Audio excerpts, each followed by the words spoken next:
রাজনীতি ছিল সেটা ছিল লুটপাটের রাজনীতি। এই যে শুনেছেন যে ডিএনডির নামে 5,000 কোটি টাকা না 15,000 কত টাকা এসেছে, 15,000 কোটি টাকা এসেছে। আচ্ছা, এই এলাকায় 15,000 কোটি টাকা যে এসেছে, আপনারা কি তার কোন উন্নয়নের ছোঁয়া আপনারা দেখেছেন?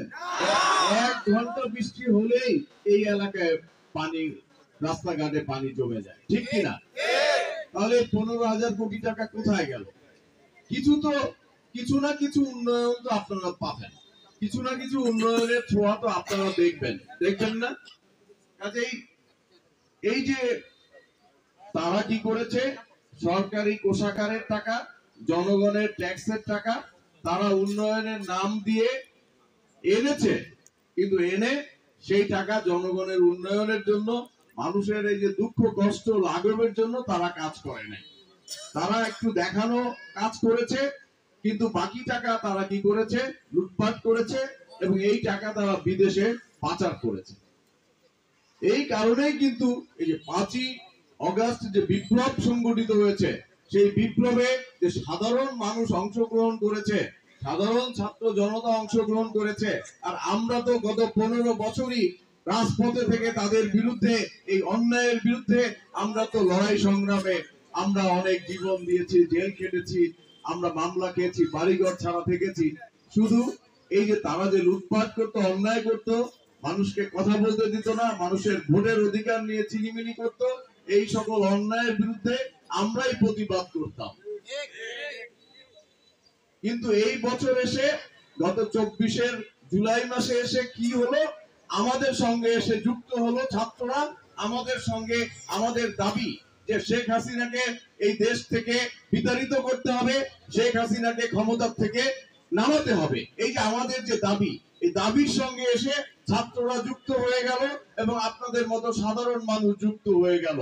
আর এই দেখেন, 20 দিনের আন্দোলনে শেখ হাসিনা পালিয়ে যেতে বাধ্য হলো, তবে মাঝখান থেকে প্রায় 1400 থেকে 1500 আমাদের সাধারণ ছাত্র জনতা, আমাদের নেতা কর্মী রক্ত দিল, জীবন দিল।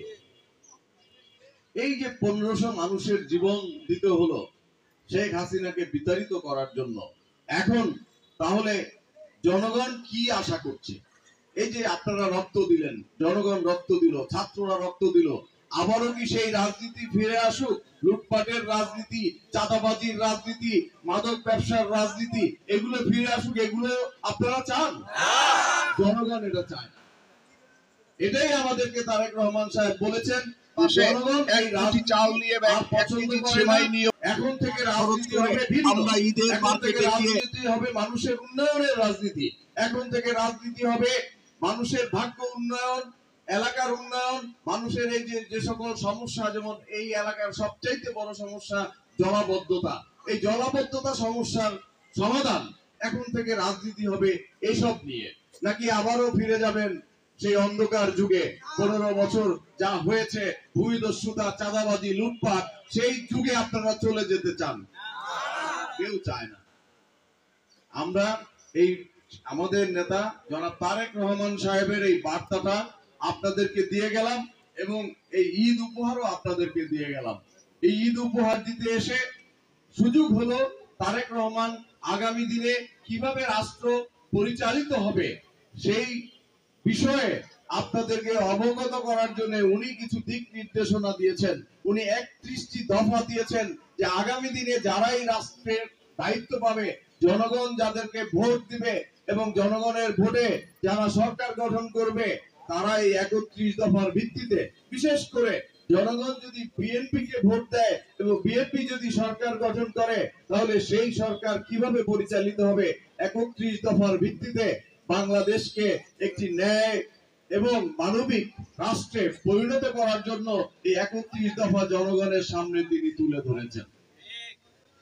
আজকে আগামী দিনে আপনারা বুঝে শুনে ভোট দিবেন, আপনাদের পছন্দের প্রার্থীকে ভোট দিবেন, কিন্তু সেই সুযোগ এখনো পরিপূর্ণভাবে কিন্তু আমরা তৈরি করতে পারি নাই।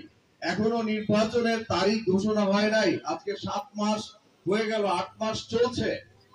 একটা অন্তর্বর্তীকালীন সরকার বাংলাদেশে আপনারা জানেন যে গঠিত হয়েছে, ডক্টর ইউনূস সাহেবের নেতৃত্বে একটা অন্তর্বর্তীকালীন সরকার এখন চলছে, কিন্তু 8 মাসেও তারা এখনো একটা নির্বাচনের সঠিক টাইম বা রোড ম্যাপ তারা কিন্তু এখনো ঘোষণা করে নাই। কাজেই নির্বাচন নিয়ে আমরা কিছু কিছু টের পাচ্ছি যে এখনো ষড়যন্ত্র হতে পারে। নির্বাচন নিয়ে ষড়যন্ত্র হওয়া মানে বিগত 15 বছর আমরা যে রক্ত দিলাম, লড়াই করলাম, সংগ্রাম করলাম, সেই রক্তের সঙ্গে এবং এই জুলাই বিপ্লবের সময় যে 1,500 ছাত্র জনতা রক্ত দিল, নির্বাচন নিয়ে ষড়যন্ত্র কিন্তু ওই রক্তের সঙ্গে বিশ্বাসঘাতকতার সামিল। কাজেই